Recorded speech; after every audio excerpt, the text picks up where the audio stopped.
welcome to another edition of Yacht Crew Vlogs right here on Yachting International Radio. My name is Ria. I am your host, and I'm very pleased to welcome my next guest. He is Huck Middeke, and he is a high-level sustainability consultant. Welcome.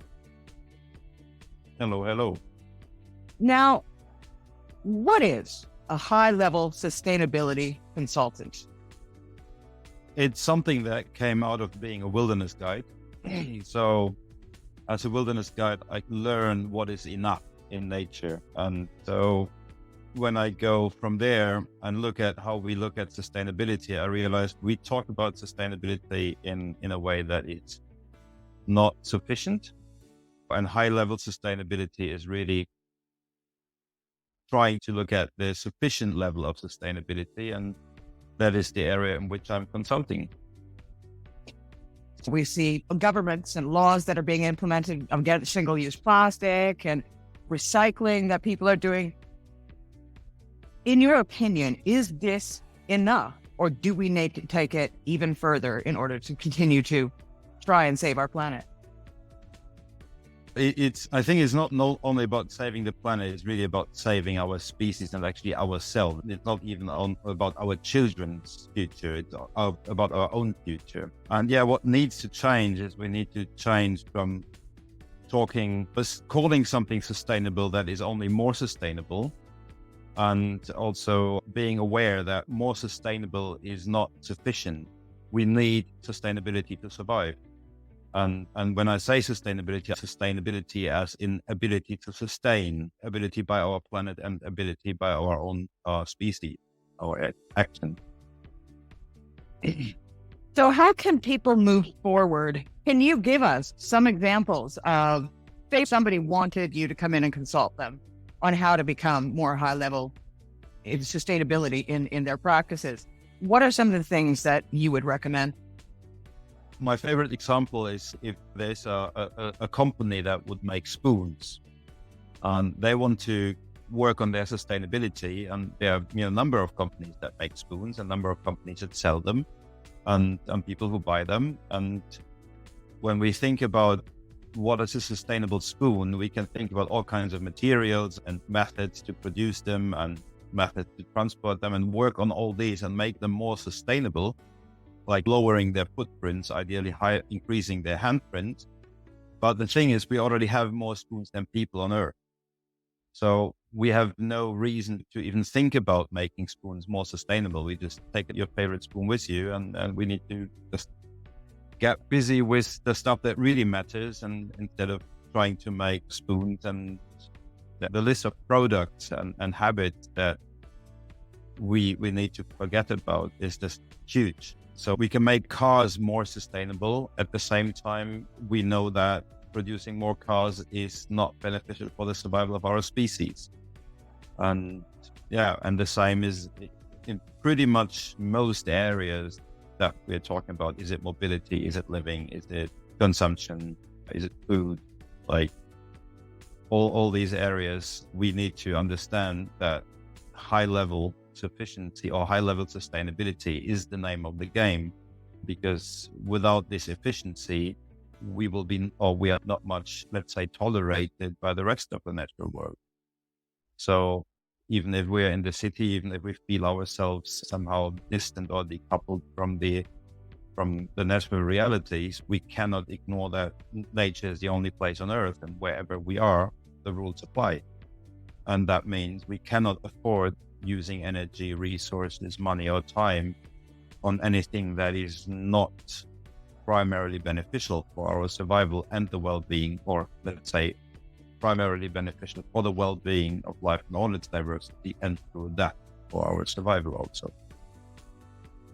A lot of people will fancy themselves being a smart consumer and make sure that whatever product it is that they're buying, their clothing, etc., that it is better for the environment. But I don't think as a regular person that we actually look into the fact that every single item that we buy, even if it says it's sustainable, we're not necessarily taking into account the footprint that got it there. So where was it manufactured? How did it get to the store? Who manufactured it? So many of those things we don't know, and we aren't spending the time or resources to find out. Yeah, and also, why was it produced? Why do we want it? Why do we need it? So a lot of things is we think about nice to have and nice to do things and activities in terms as if they were need to have or need to do. Like a toaster. Who needs a toaster? It's a nice thing. At the same time, is it helpful? Yeah, often we really cannot know the footprints, the depth of the chain. And that's also something where when you manage to, for example, take your personal overshoot day and make it disappear or move it a couple of months into the future, like life will be a lot more understandable, right? The production chain is getting shorter, right? Instead of going the detour of earning money to buy food from the supermarket, if we have a possibility to engage with some like local solidary agriculture or permaculture and maybe grow food in their own gardens or own balconies or own windows, this chain is getting a lot shorter. And that is where we avoid these efficiency losses. We have become a very disposable society. People are quick to throw things out. People are quick to replace things. Like you said, a toaster. You have that toaster for a year, it breaks. Nobody wants to fix anything anymore.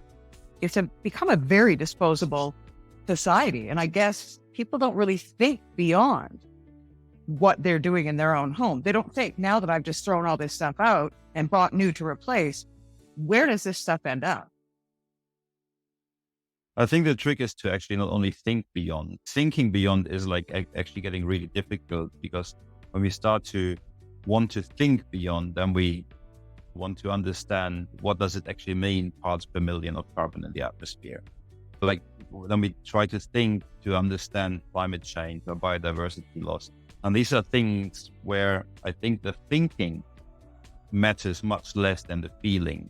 If we spend more time outdoors than indoors, or more time outdoors than online, then we actually feel the effect of climate change, and we experience that connections with other species that we might have in our neighborhood just disappear because their habitat is getting destroyed. So I think it's really about the feeling and connecting with, not only with nature outside of us, but also with nature inside of us. And when we have this nature connection and develop this deep love for us nature, then we don't really need to understand each single footprint, right? I think just the feeling is a much better driver than the rational. You brought up biodiversity loss. Now, we do hear a lot about climate change. That's everywhere in every form of media. We're being constantly reminded about climate change. Tell me a little bit about biodiversity loss and what we're seeing today and what we can see in the future. We see a huge, like we are in the 6th mass extinction. Going into detail this podcast will be too short for this. I just hope that listeners look it up and find out what does it mean and how much biodiversity matters for our survival and our well-being, and for the well-being of the habitat that we depend on. So we see a huge loss in species. In the last 20 years, we have 70% less insects. And then you might think insect, it doesn't really matter that I don't eat insects or something, which is, by the way, not a bad idea to eat insects compared to eating, I don't know, beef or something. But here in the subarctic where I'm living, human survival without mosquitoes would not be possible. Anything small in size is usually high in number and plays a much bigger role in the whole ecosystem or food chain, if you like. We have a huge dependency and cannot afford to lose more species through our behavior. And yeah, that's also something where if we wonder what else can we do, how do we spend our time, how do we spend our holidays, is like going into ecosystem restoration, restoring habitats, helping species to get through different kinds of winters or different kinds of summers. There was a lot of noise being made, maybe in the past few years, about the fact that we weren't seeing as many bees as we did before. If you lose the bee, you lose the opportunity to grow anything, because that literally pollinates everything that is living. Is that not correct? Yes, and not only bees, and also not only the bee, right? We need to be careful not to put all our focus on the honeybee that we have a closer connection to, because we see like we can get some honey maybe, is really the wild bees that suffer also from a wider distribution of honeybees. So like people have started to have honeybees because they heard that we need to do something about bees, and then people became like free-time beekeepers. And then we have those honeybees replacing the wild bees. And there's all kinds of other pollinators, like the male mosquito is a pollinator. So there's a lot of insects that are pollinating that are maybe not on our list, or that we're not so conscious about. And they really do matter. Like you said, all of a sudden people are becoming beekeepers because they believe that there is a need for bees. But if we try to replace certain things, we run the risk of upsetting the balance ourselves. Yeah, I think to some extent that's true. Like in many cases, the best thing for us to do is do nothing, right? Just leave ecosystems to their own and they will restore faster than we can look.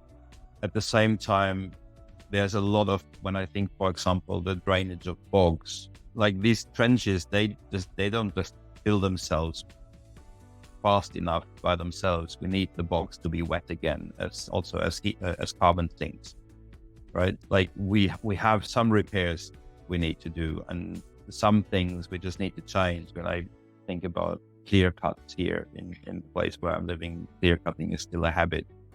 So is like doing nothing is one thing, but also getting the forests, like maybe even putting dead wood back into places where we took it away from, to again bring habitats in. Also, yeah, when you think about the own garden and the honeybees, it's really good to build those insect hotels, just building little nooks and niches where they can actually find a place to shelter over the winter, or where they can breed, right? So I think some restoring is necessary, but as you say, we need to be careful not to do too much. I think the main focus, instead of like wondering what are all those things that we should be doing, is really the question, what is it that we should not be doing? And cruise ships, holiday flights, meat diet, buying new things that are not really helpful, this huge long list of things that we can easily identify and easily let go of, I think that is where at least I put my main focus, and it brings a lot of pleasure. Life is getting better when you drop all those things. It's not reducing. I think the biggest fear that most people have is that we become comfortable with certain things in life. And your teaching is almost like the entire opposite of what the world is doing right now. Is there a middle ground? Is there a way to get where you are without scaring people, essentially? I think that this fear of what we might be scared of is mostly imagination. Like usually the limits or the edges of our comfort zones, they are not where we think that they are. And also we must understand that the risk of not daring change, not daring this adventure of going on the journey towards high level sustainability, not doing that is a lot more risky. It's not even any more a risk, it's suicidal. And of course, like I once crossed the Alps with a 35-kilo backpack. That was in the beginning of my hiking career. Then I went this ultra lightweight direction and made a lighter backpack, made my own gear, bought titanium spoons. And eventually I had a 14-kilo backpack for a 2-week hike in Lapland, including the food and everything. And so that was a kind of a very slow and sometimes even cold and painful journey. And this is somehow what we are doing in the moment, right? We try to shave off grams of carbon here and there, or tons or kilos.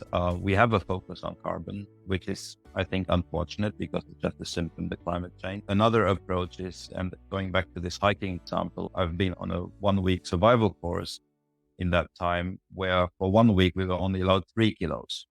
So that was really not comfortable. That was cold and hungry and weak and tired and all kinds of things. But going from these 3 kilos then to back to comfort level by adding a rain poncho of 500 grams, or we can, where we are here, we can try to go higher on the levels of sustainability and make it slow and find out what we need to leave behind. Or we can also make a big step here, a giant leap, and then see maybe we need to fall back a little bit, right? And eventually we will be faster in an area which is more sustainable.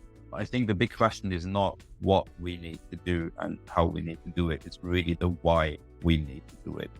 And for me, after now 5 years of living off-grid without a personal overshoot day, it's the benefits. We have so much benefits by doing this. It's not the necessity that is, I think it's a poor motivator necessity. I think the benefit and simply the sheer doability, they're much better motivators. So I get more free time, I need less money, I have more freedom, I have less paperwork, I have closer connection to my food, to my neighbors, to my area, I spend more time outside, I have better physique, I have better health, I have better connections, life is more understandable. So all these things are there as benefits for us to just take them into our lives.